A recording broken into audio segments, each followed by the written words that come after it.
대학 청년부 여러분 안녕하세요. 오늘은 습관 훈련 세 번째 시간입니다. 오늘은 지난주에 이어서 습관을 훈련하는 거에 대해서 그 방법을 계속해서 살펴보려고 하는데요. 습관 훈련에 크게 두 가지가 있다고 말씀드릴 수 있을 것 같아요. 하나는 사소한 변화이고 또 하나는 총체적인 변화입니다.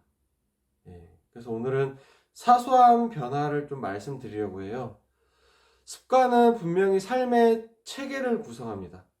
삶의 뼈대는 대부분 습관으로 구성이 되어 있어요.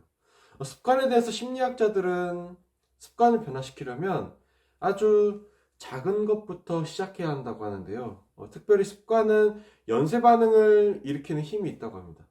여기서 더 들어가 보면 여러 습관 중에서 다른 습관까지 덩달아 바뀌게 만드는 그 핵심 습관이 있다고 해요. 예를 들어 보면요. 우리 이제 뭐 새해가 다가오죠. 새해에는 많은 사람들이 나쁜 습관을 없애고 좋은 습관 만들려고 각오를 하고요. 그런데 대부분 일주일도 안 돼서 도로 원 상태가 되죠. 여기에는 사실 이유가 있습니다. 특별히 한꺼번에 지나치게 많은 일을 하려고 하는 경우에 실패하게 되는 거죠. 삶 전부를 뜯어 고치려고 갑자기 9시에 일어나는 사람이 5시에 새벽형 인간이 되어서 일어나겠다고 한다던가, 아니면 며칠 만에 성경을 완독하겠다고 한다던가, 한 달 만에 10kg를 체중 감량하겠다고 하고 하루 2시간씩 운동하면요, 일주일 버티기 힘들죠. 그렇다고 우리가 아무런 시도도 안 할 수는 없는 건데요. 네, 방법이 있죠. 네, 우선 이걸 해결하기 위해서 우리는 먼저 핵심 습관을 공략을 해야 합니다. 먼저 삶을 무질서하게 만들거나 경건하지 못하게 만드는 습관을 찾아봐야 해요. 분명히 신앙에 있어서 게으르게 하거나 뒤로 미루게 만드는 습관이 있습니다. 과거의 죄로 돌아가게 만드는 습관도 분명히 있고요. 무질서한 삶이나 관계를 계속해서 끊어내지 못하게 만드는 습관도 있을 수 있습니다. 이 습관은요, 눈에 띄지 않을 정도로 아주 미세할 가능성이 높아요. 소파에 누워서 TV를 켜거나 침대에 누워서 스마트폰을 드는 그 순간, 그게 바로 다른 일을 뒤로 미루게 만드는 그 아주 미세한 습관일 수 있습니다. 별거 아닌 거로 화를 내거나 아니면 사소한 태도 하나하나가 또 미세한 습관일 수 있어요. 이게 무서운 거는 아주 무의식적으로 우리 삶에 녹아 있다는 거죠. 익숙하면 당연해진다고 하는데요. 이 말을 보통 사람들과의 관계에서 쓰곤 하는데, 사실 우리의 삶에 대해서도 또 습관에 대해서도 마찬가지인 얘기이기도 합니다. 나쁜 습관이 익숙해지면 우리의 무의식에 자리 잡아서 우리의 삶의 방향을 바꾸고, 그렇게 사소한 습관이 우리의 운명을 좌우하게 만드는 거예요. 최근 연구에 따르면 우리가 매일 반복하는 행동의 절반 정도가 습관에 의한 거라고 하는데요. 여기서 더 나아가서 그 우리 행동의 절반인 습관이 연쇄적으로 이어지는 행동까지 계산하면 우리 행동의 90% 이상은 습관적인 거라고 할 수 있다는 겁니다. 그래서 우리의 삶은, 아니, 우리 그 자체는 습관 덩어리인 겁니다. 그런데요, 이건 반대로 새로운 습관을 만들면 또한 그 습관이 우리의 삶을 바꾼다는 얘기도 가능한 거죠. 그럼 어떻게 습관을 바꾸고 새로운 습관을 만들까요? 우선 기존의 습관을 무의식에서 의식으로 끄집어내고 찾아내야 합니다. 습관 고리라는 게 있는데요. 신호, 열망, 반응, 보상이라는 이 네 가지 단계가 있습니다.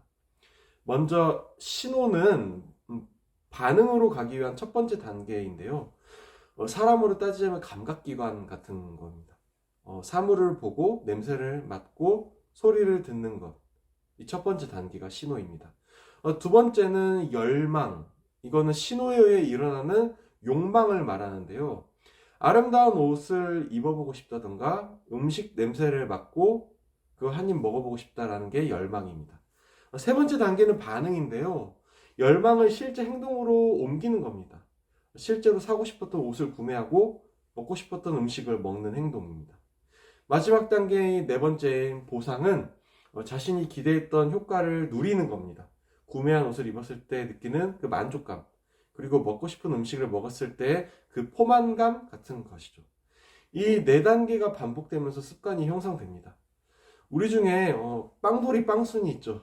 빵을 좋아하는 사람들 중에서 특히 빵을 중독적으로 먹는 사람들이 있어요. 그 사람들에게는 빵 모양이나 냄새가 신호가 되겠죠. 그게 후각적으로, 시각적으로 욕망을 자극하면 반응과 보상으로 연결돼서 빵을 매일 먹어야 하는 게 습관이 됩니다. 그럼 여기에 계속 지배당하면서 살아야 할까요? 우리는 우리 삶을 어떻게 역전을 시킬 수 있을까요? 네 가지 단계의 고리를 끊어버리면 됩니다. 바로 첫 번째 단계인 신호를 끊어버리는 겁니다. 매우 작고 하찮은 것을 바꾸지 않으면 습관을 바꿀 수가 없어요. 다르게 말하자면 작은 신호가 나쁜 것이냐 좋은 것이냐에 따라서 우리의 습관이 결정되고 삶의 체계가 달라진다는 거죠. 우리 야고보서 3장 3절부터 6절 말씀을 함께 읽어보겠습니다. 우리가 말들의 입에 재갈 물리는 것은 우리에게 순종하게 하려고 그 온몸을 제어하는 것이라. 또 배를 보라.